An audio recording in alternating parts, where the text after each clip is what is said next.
Vou pedir que nos inclinemos em oração. Todas as cabeças inclinadas, que todos os olhos estejam fechados em oração.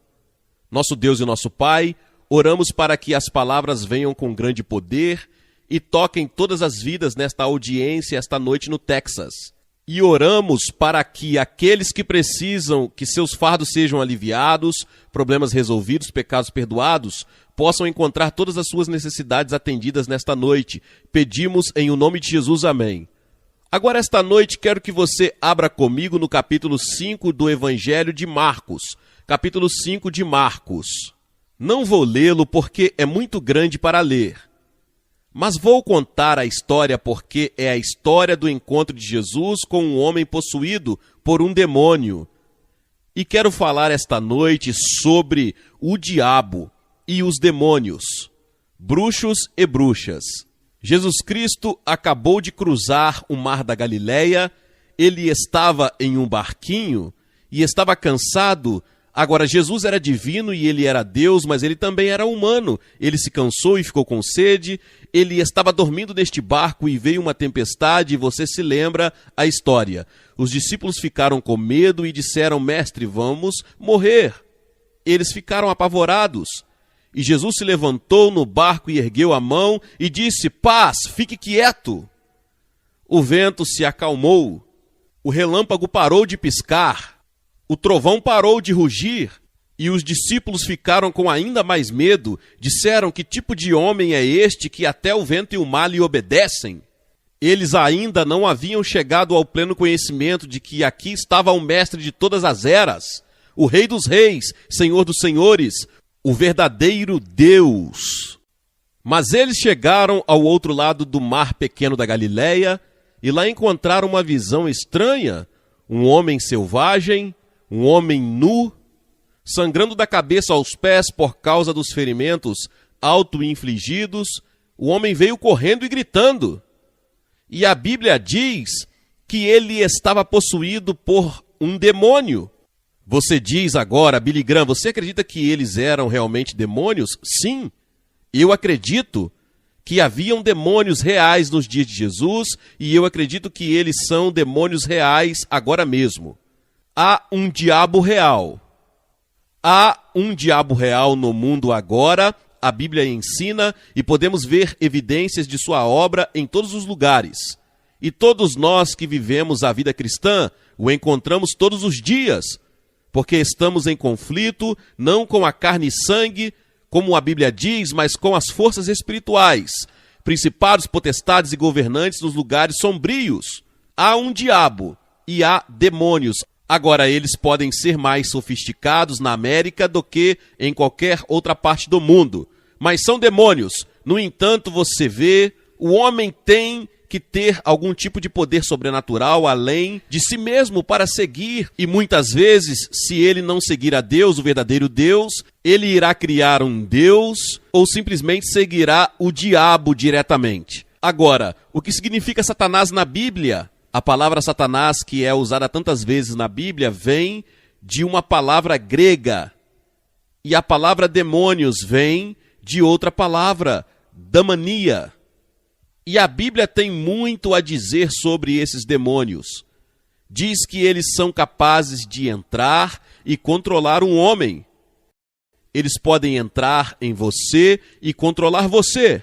A Bíblia diz que eles são mencionados em toda a Bíblia como impuro, violento e maliciosos. A Bíblia diz que eles estão em conflito até mesmo com os cristãos agora. Eu não acredito que um cristão possa ser possuído pelo demônio. Eu não acredito que um verdadeiro crente nascido de novo possa estar possuído por demônios. Mas os demônios irão incomodá-lo e irritá-lo e assediá-lo e trabalhar contra você dia e noite. E no momento em que você receber a Cristo como seu Salvador, você saberá que o diabo está muito vivo. Não estamos lutando contra carne e sangue, mas contra principados e potestades. Agora, cada pessoa aqui, ouça isso, cada pessoa fora de Cristo está em perigo de possessão demoníaca. Você e eu possivelmente estamos sujeitos à possessão demoníaca. Você sabe que uma das características terríveis do julgamento no fim do mundo irá ser que novos demônios serão conduzidos para fora do abismo e serão personagens poderosos que causarão violência e problemas em todo o mundo. E às vezes penso que algum outro deve ser libertado nos últimos anos. Demônios das drogas, há uma relação entre feitiçaria e bruxaria e drogas, de acordo com a Bíblia. Aquele demônio do alcoolismo, 7 milhões de alcoólatras crônicos na América tornaram-se inválidos pela obsessão sexual por álcool. Conheci pessoas que me disseram que realmente estavam obcecadas por isso. Elas não podiam pensar em mais nada. Eles são como as pessoas da época de Noé, cujas imaginações eram más continuamente até o julgamento chegar. Acredito que grande parte disso é o poder demoníaco que temos que enfrentar em nossa geração. Você diz, Billy Graham, isso não é apenas o diabo, somos nós mesmos, claro. Mas você vê, nós caímos de nossa comunhão com Deus por causa da tentação do diabo. O diabo estava lá no começo e ele esteve lá o tempo todo. E o único poder no mundo que pode vencer Satanás é o Senhor Jesus Cristo. E você pode dizer em nome de Jesus, e isso é forte. Veja, você pode citar a palavra de Deus e ele fugirá de você. Você sabe que Jesus foi atacado pelo diabo no deserto, quando ele estava fraco de sede e fome? O diabo veio e o atacou, ele 3 vezes. Jesus nunca discutiu com ele nunca debateu com ele. O que Jesus fez? Jesus apenas citou as Escrituras. Essa é a razão pela qual é importante memorizar as Escrituras. É por isso que lhe damos versículos para memorizar. Quando você vier a Cristo, é importante que você memorize as Escrituras, para que você tenha Escrituras para citar ao diabo na hora da tentação. Agora, a Bíblia ensina que Deus nunca tenta ninguém. Se você for tentado a fazer o que é errado, é o diabo tentando você. E a maneira de superar essa tentação é citando as Escrituras. E ser cheio do Espírito Santo de Deus e andar na vontade de Deus, como Jesus estava na tentação. Agora quero que você observe este homem que veio correndo em direção a Jesus naquele dia, quando ele desembarcou do outro lado do mar da Galileia. Observe algumas coisas sobre ele. Isso diz sobre um espírito imundo no olhar vertiginoso para toda a sujeira e poluição na América hoje. Não estou falando sobre a poluição atmosférica, que é ruim o suficiente, estou falando sobre a poluição espiritual, moral. Temos um espírito impuro que parece ter se estabelecido na América e no mundo. Parece que as pessoas estão sentadas e tentando pensar em novas maneiras de fazer o mal, novas maneiras de violência, novas maneiras de odiar, novas maneiras de perversão sexual. Um espírito imundo estava no controle disso e daquele homem, e Jesus olhou para aquele homem que estava com um espírito imundo, um poder sobrenatural. E então notaram que ele não usava roupas. Olhem para o aumento da nudez hoje. Hoje eu me pergunto se o diabo tem algo a ver com isso. Você dificilmente pode ir ao cinema. Me disseram hoje que não tem uma cena que não tenha nudez, obsessão pela nudez. Este homem estava sem roupas. E então percebi que ele estava mentalmente perturbado. 1 em cada 4 americanos. No momento, 1 em cada 4 famílias é afetada de alguma forma pela perturbação mental e mais da metade de todos os leitos dos hospitais da América no momento, estão ocupados pelos pacientes com problemas mentais. Corte uma grande parte disso. São demônios.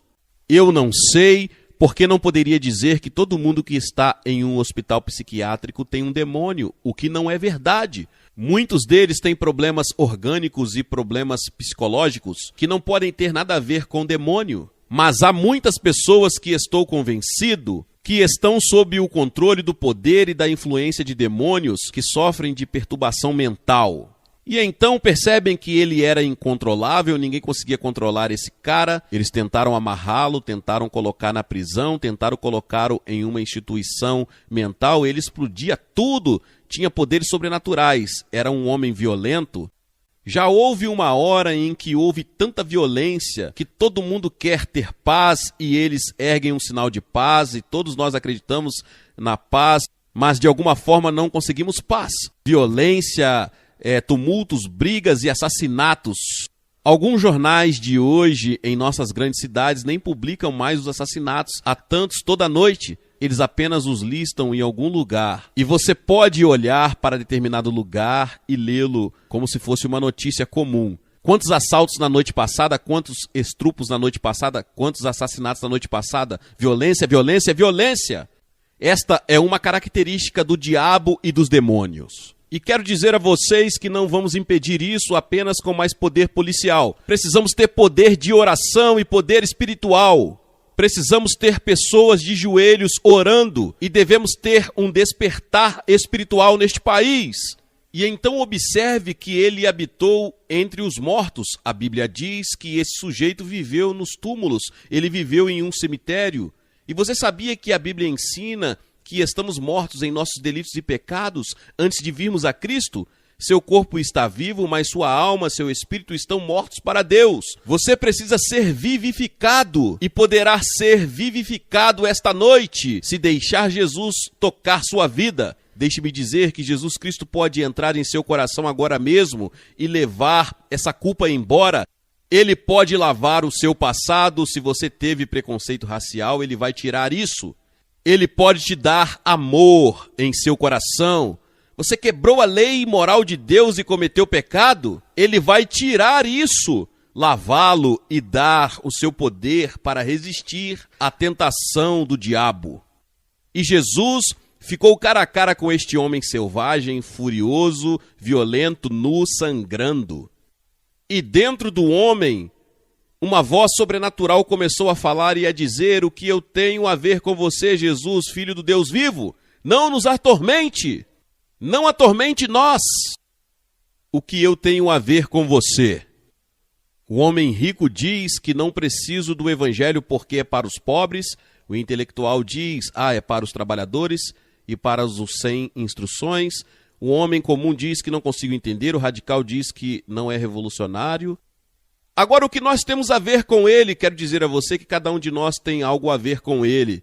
Se você não tiver algo a ver com ele nesta vida, você terá algo a ver com ele na vida futura, porque chegará o dia em que todo joelho dobrará, toda língua confessará que Jesus Cristo é Senhor e Deus. Você não pode se curvar, você e eu aqui, mas chegará o dia em que você valorizará um joelho. Você será forçado a dobrar os joelhos naquele dia em que todos estaremos diante dele, de Jesus. Jesus disse: qual é o seu nome?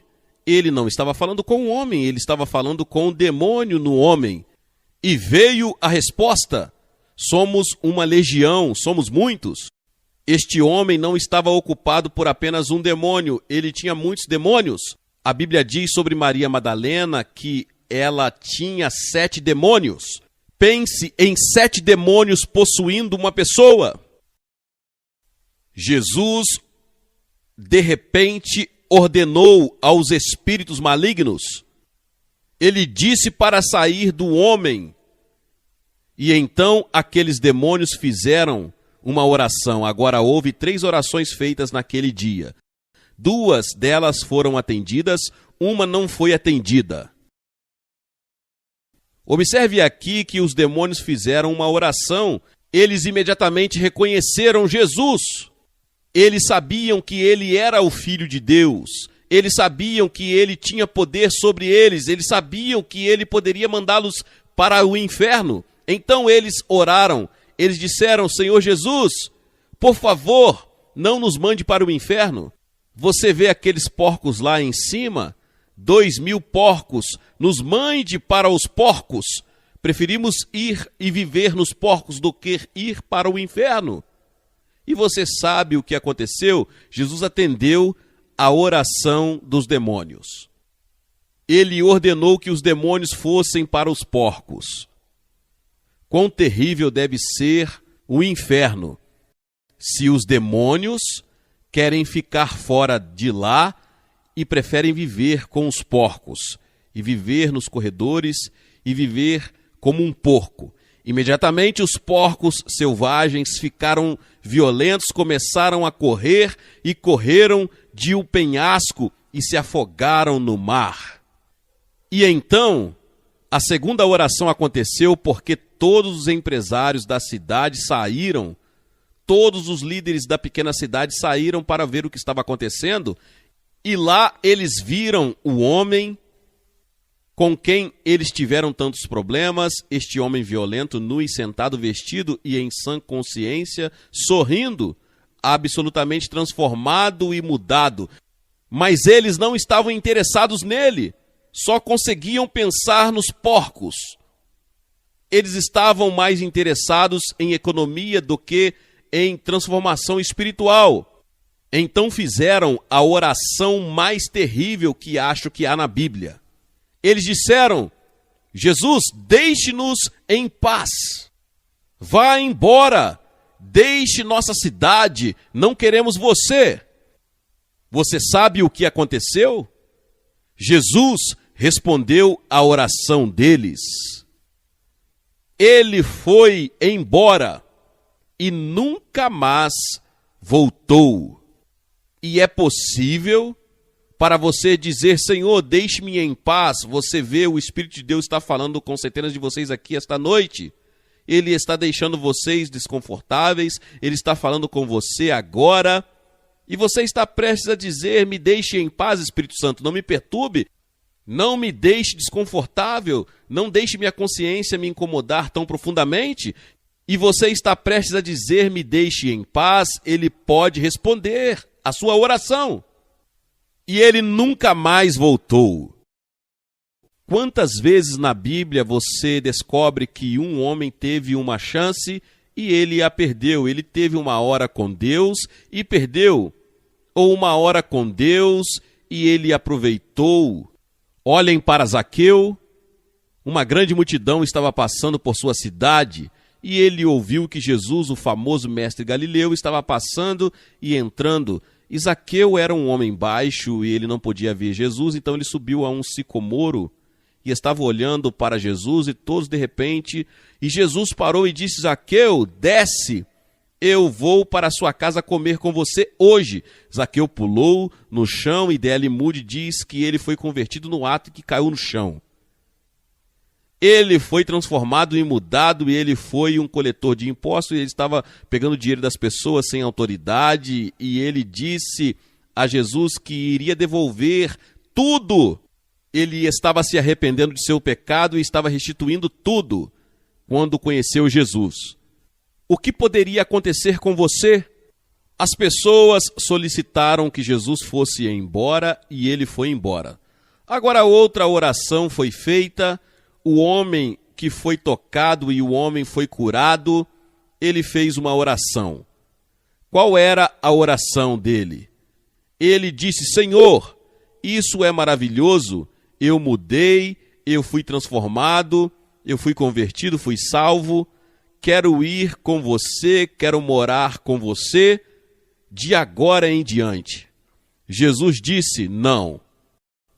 Essa é a oração que Jesus se recusou a responder. Ele disse: volte para a sua casa, volte para o mesmo endereço, volte para a sua aldeia, volte para a sua cidade, volte para a sua escola, volte para a sua família e conte que grandes coisas Deus fez por você. Você vê que entramos em uma grande cruzada aqui esta noite, uma grande multidão, 43 mil pessoas estão aqui esta noite, e nós dizemos: não é maravilhoso essa ótima música? E nós nos reunimos, batistas, presbiterianos e metodistas e católicos e judeus, e todos nós estamos aqui. Quão maravilhoso é isso? Não seria maravilhoso se pudéssemos ficar aqui a noite toda por cima? Jesus disse: não. Onde realmente conta é onde você mora, onde você estuda. Tem um capítulo em meu novo livro chamado Fique Cheio, Fique de Pé. Você sabe que a Bíblia ensina que há muitos altos, mas também há muitos baixos. Você já leu o livro de Salmos? Eu leio 5 salmos todos os dias.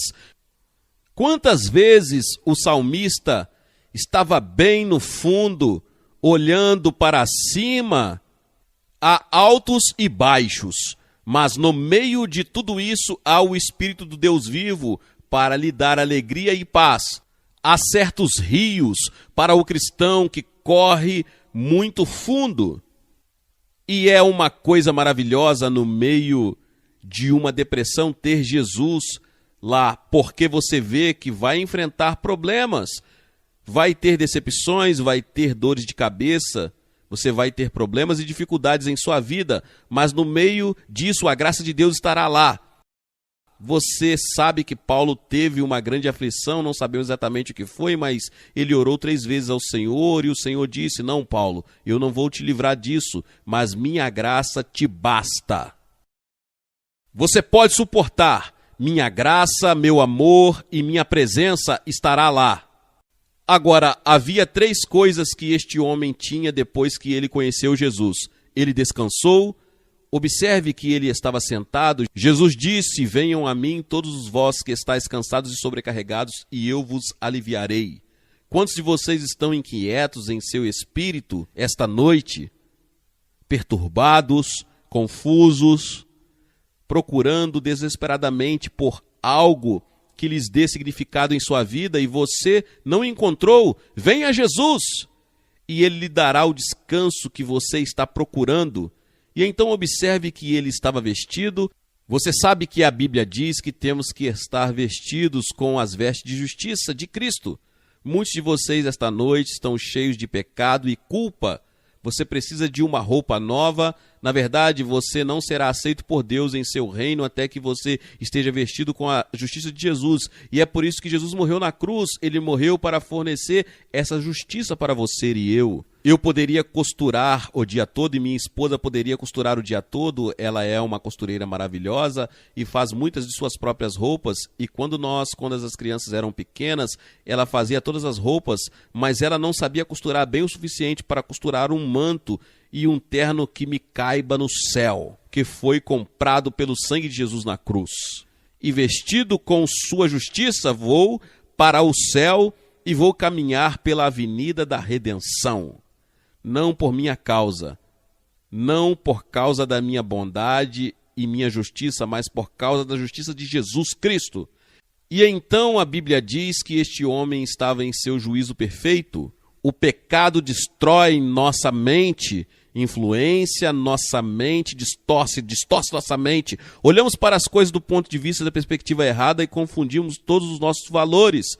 Mas quando você vem a Cristo e começa a ver o mundo através dos olhos de Deus, você não sai por aí torcendo a mão e dizendo o que vai acontecer, Há paz em seu coração. Você pode ler as manchetes e elas estão assustadoras, mas Cristo estará no controle, ele está lá. Vou pedir a vocês que recebam a Cristo esta noite. Vou pedir a centenas de vocês agora mesmo que se levantem de seu lugar. Agora mesmo, levante seu lugar e vem, fique aqui à frente desta plataforma e diga que eu quero receber Jesus Cristo em meu coração.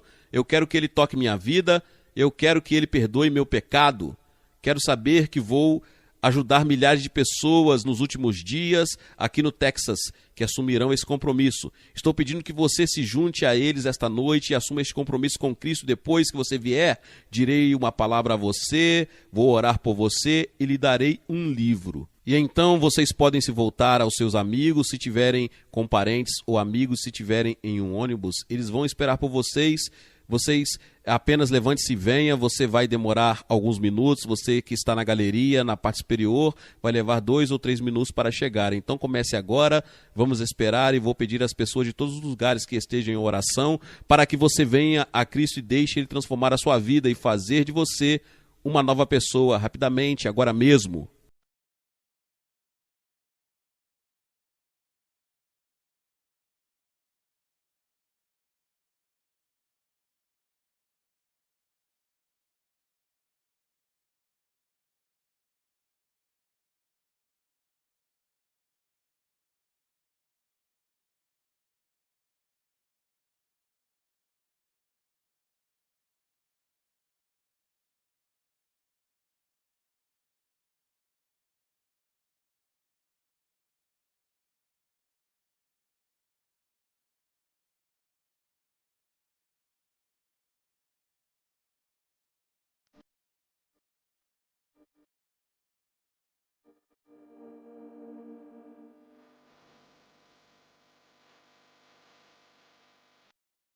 Tenho certeza que você está assistindo pela televisão, pode ver que são centenas e suponho que milhares de pessoas que estão a caminho de assumir seu compromisso com Jesus Cristo aqui no Texas essa noite. Você pode assumir o mesmo compromisso agora mesmo em sua casa ou em um hotel, onde quer que você esteja. Você também pode dizer sim ao Senhor Jesus Cristo, entre em minha vida e mude a minha vida, me transforme como você fez com aquele homem há tanto tempo, e o Senhor fará isso hoje comigo.